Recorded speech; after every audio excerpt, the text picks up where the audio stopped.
Havia um castelo antigo, na margem do rio, assente numa pequena ilha de rocha. Ele foi guarda e vigilante de caminhos e do rio. Era chamado o Castelo de Almurulã e foi depois Almorol. 9 séculos mais tarde, Almorol é uma lenda e, como todas as lendas, as histórias reais e as fantásticas misturam-se nas sombras do passado. E as memórias da reconquista cristã da Península Ibérica estão vivas, nas muralhas do castelo e nas águas do rio, onde corre a lenda do nascimento de um país.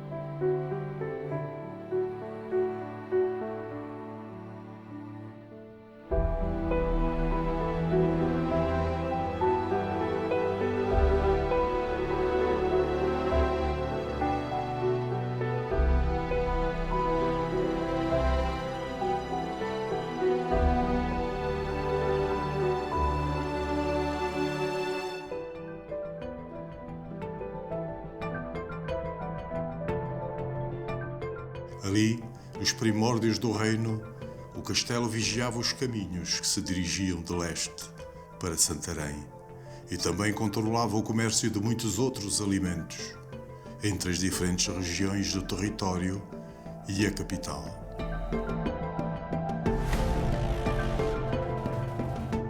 Foi também do alto das muralhas que conheceu o açude, a nora e a roda hidráulica. Mas foi na margem direita do rio que viu erguer-se o casco urbano da vila de Tomar. O novo centro do reino, Tomar, a sua casa-mãe.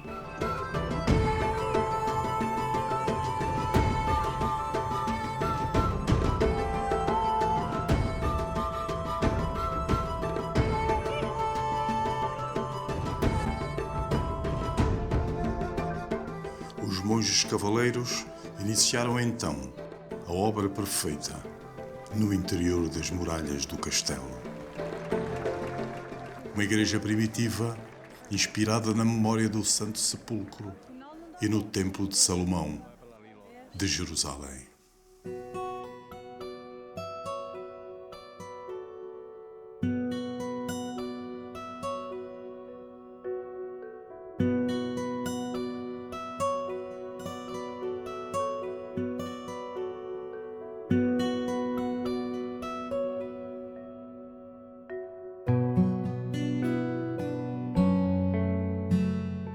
No interior da fortaleza, a charola era a capela privativa dos cavaleiros, o seu lugar de oração. Muito cedo de manhã, entravam no pátio junto ao portal da igreja e contemplavam a estrutura pesada, circular, do edifício da charola.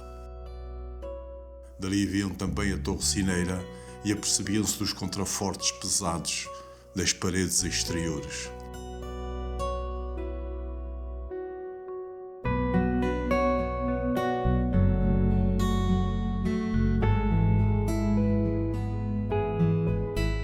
Sentavam-se na parte exterior da charola, onde haviam alguns bancos de pedra, até o dia amanhecer por completo.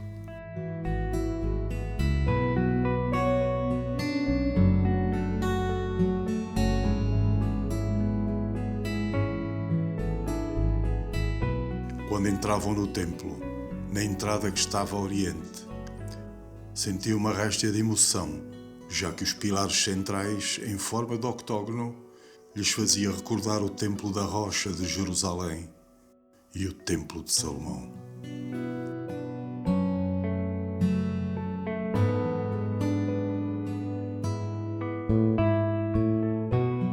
E traziam-lhes lembranças vagas dos longínquos lugares da Terra Santa que tinham defendido com a espada e de onde tinham trazido a sabedoria do número 8, o número da ressurreição.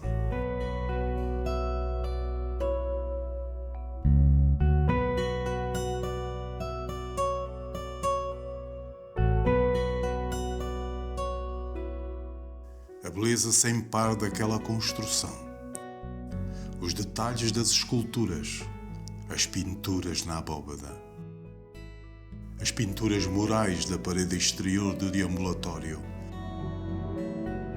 a profusão de cores, as ogivas cruzadas, os arcos. Tudo os deixava sem fala. Rapidamente formavam um círculo e oravam ao lado uns dos outros. Depois levantavam-se e celebravam, naquele espaço de celebração, andando à volta dos pilares centrais, sempre em oração. Era o que chamavam o deambulatório.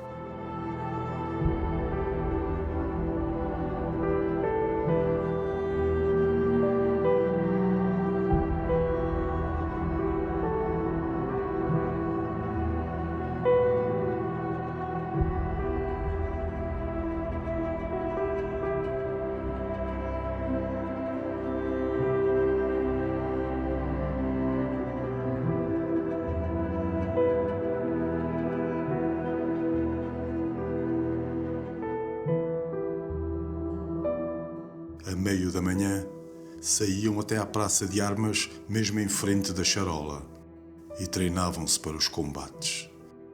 Sabiam que um dia, antes de partirem para as batalhas, todos os cavaleiros seriam abençoados, ali, naquele silêncio interior da charola.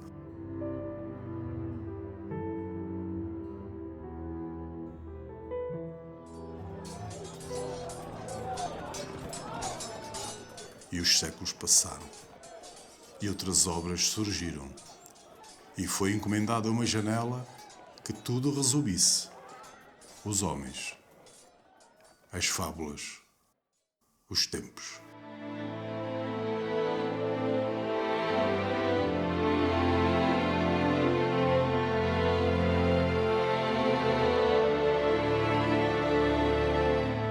Houve um dia uma janela de pedra. Nela havia conchas e cordas, cadeias e correntes, escudos e coroas, velas amarradas e ondas do mar.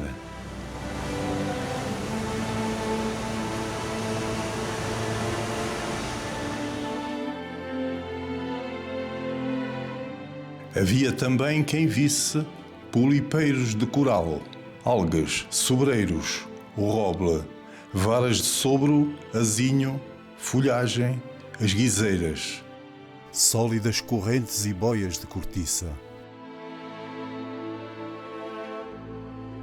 argolões e a árvore santa, a árvore da Bíblia.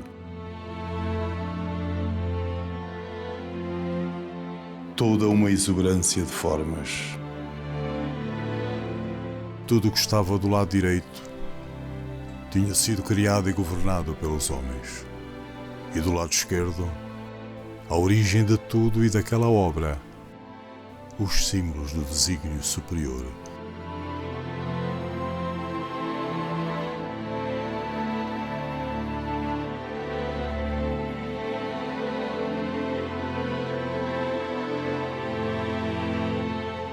As alcachofras cobriam a janela, mas também as portas, arcadas e colunas.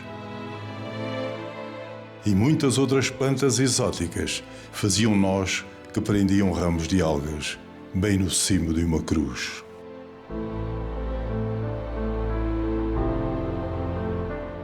Havia um busto de marinheiro, que afinal não era marinheiro. Era mais um homem de barbas de meia-idade, com um chapéu quinhentista e que segurava as raízes do tronco de carvalho no final da janela.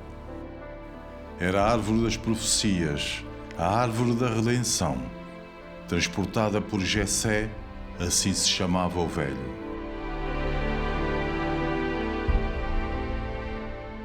E no alto da fachada havia uma pequena janela circular desproporcionada chamada Olho de Boi. que servia para a observação de estrelas em determinadas datas. Enfim, era uma janela de pedra, que era um livro aberto. E nela estava escrito todo um discurso de pedra, que se abria para o mundo como uma esfera de sabedoria. Naquela exuberância de formas, cruzavam-se a religião, a alquimia, a tradição popular e muitos mitos da literatura grega. Escreveram-se também na janela as aventuras dos argonautas.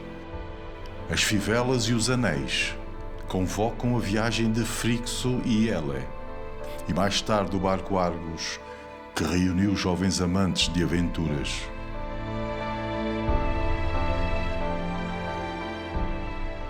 Esses notáveis heróis marinheiros fizeram viagem lendária e tiveram muitas aventuras na terra das Amazonas e nos rios da Europa, até entregarem o véu do ouro.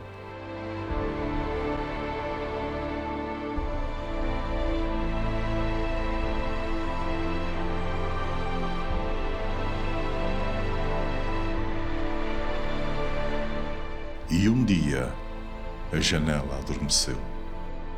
E os símbolos não foram mais decifrados. As gentes passavam e admiravam aquelas formas de pedra, mas cedo se esqueciam do que tinham visto e só muito mais tarde viriam a saber que aquela era uma das maiores criações de arquitetura em todas as épocas.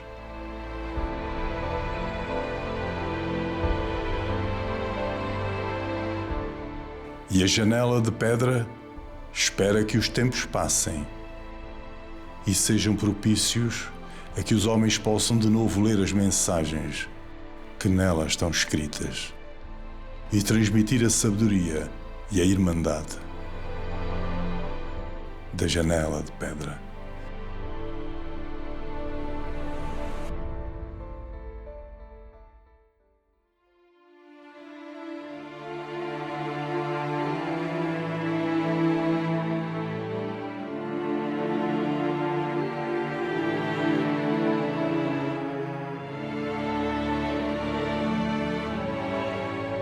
Houve um dia uma janela de pedra. Nela havia conchas e cordas,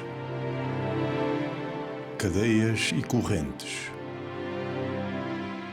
escudos e coroas, velas amarradas e ondas do mar.